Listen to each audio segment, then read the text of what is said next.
Charleston Rambo, Mike Harley take a lot of numbers with them, 79, 57 catches.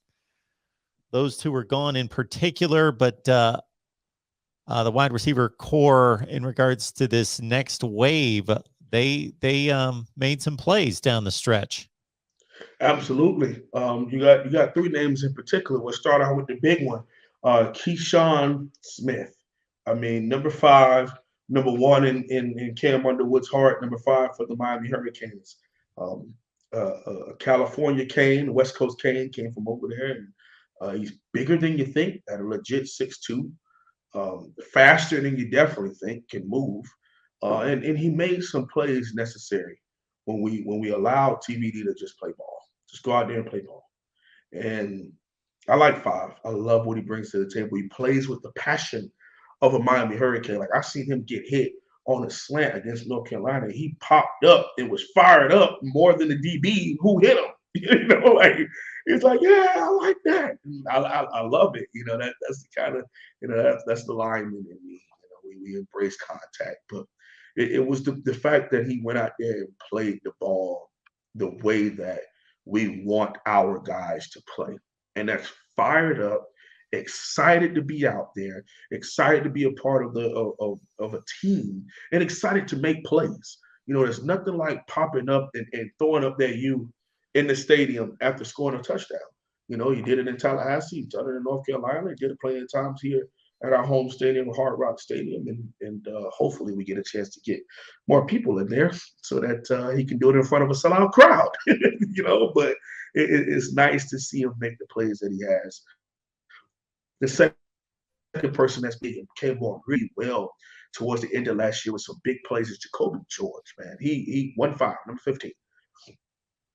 One-handers. He's falling against Duke and jumps over the DB and picks it up and like picks one off his head. I mean, he making plays left and right. Is Jacoby George. I've always been a fan of him, but not a lot of people in the fan base. They didn't think that he was particularly fast. They didn't think he was particularly strong, and that he didn't really stand out much. And I saw something in him in his film, and I really liked the way that he played. And one of the biggest things to me is he attacks the football, Mark. How many times have you seen a wide receiver sit and wait for the ball to try to catch it in stride? That's not how you're supposed to do it all the time. If you go, because DBs are taught to attack the ball at its highest point. So why would you, as a wide receiver, just sit back and try to always catch it over shoulder? No, and that's the beautiful thing that I think Romello Brinson and now Jacoby George does very, very well. And it's they go after the football. They really do. And I love it. I love what he brings to the table. And the third player, slot receiver, big fan favorite locally, is Xavier Restrepo, number 7. Um, plays with that dog tenacity, a very good route runner. One of the only players that showed up in almost every single game that we played, whether it was Alabama all the way through Duke, man. He played hard. He's faster than you think. He'll put you on your back, too. He's a great blocker, and he protects that football. And I really, really love what he brings to the table as a slot guy. There's other players like Romello Brinson out of Miami Northwestern who went viral for his one-handed catch that he had against CCSU. Where he's falling, it looks like he went out of bounds, and then you go to the replay, you're like, whoa, okay. I don't know how he was able to have that body control in the air and catch it next to his thigh and then land in bounds. I mean, it was real nice, and I can't wait to see what he can do with more targets.